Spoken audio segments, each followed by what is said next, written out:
Okay, this is another in the series of comparing PD150 and PD130 maps. I'm comparing the Passat EDC PD130 with the Seat Leon PD150. And here I've opened the torque maps for both of them, so the torque limiting maps. Now I could compare them by using Winol's compare up here, but I'm not going to bother. What I'm going to do is I'm just going to compare them by eye because it's just as easy to do that. Now when I look across here, I can see straight away that I've got a difference. I've got 600, 800 and 1000. That's millibars for pressure. And down here I've got 850, 900 and 1000. It would seem that the original Passat 130 has got some degree of protection for what I presume is climbing mountains. In other words, going to areas of the world where the air pressure is low. The PD150 from the Seat Leon hasn't got that. Now I'm assuming that there was a decision made at some point that people buying a more high performance car would perhaps not want to go up mountains. I've no idea. I don't know why the designers chose this, but you can see that they don't match in that sense.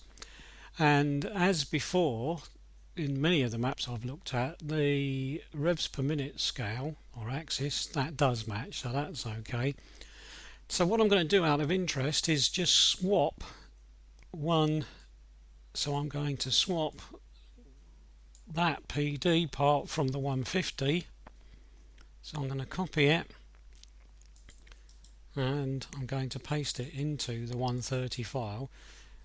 That way you can see what the differences are. In other words, this has now become 850 and it was 600, and this has now become 900 and I think it was 800 before. I can't recall exactly, but those are the new figures. Now I'm going to do exactly the same with the data. I'm going to do it with the data simply because I want to see what the differences are. If I I hate this. Just get rid of that. Right, now what I'm going to do then is I'm going to do the same with the data. So I'm going to copy that and then I'm going to delete that and then I'm going to come up here, paste it there. Now excuse me, I've done that on purpose. I don't really care because I'm not trying to build a remapped map, as it were, or a remapped file, but what I'm just trying to do is show differences, and at the moment you can see the differences quite clearly now, can't you? Because although these might not be clear, these are blue,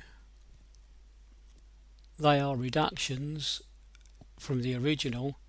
These are all increases.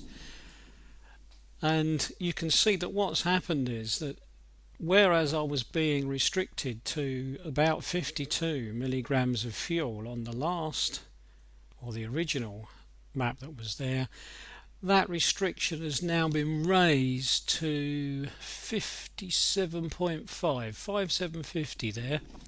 So I'm getting nearer to 60 milligrams. So instead of being limited to somewhere in the region of 50, 52, I'm getting closer to 60 milligrams if I have the torque map from the 150.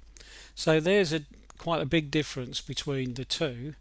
And of course I've now ended up with that difference on my PD130 map. Now as before when I made a change, I'm just going to save that. Create a new version. No, I'll keep it as the same one that I had before, so I'm just going to add that on. So this information is now in my alternative PD130 map, so my version 2 if you like. Right, so there you go. I've managed to take the data from this map and I've put it onto the data for that map. Now whether I should do that or shouldn't do that, that's up to you to consider, but that's what I've done. Right, I think that's probably enough about the torque map. I'll stop there.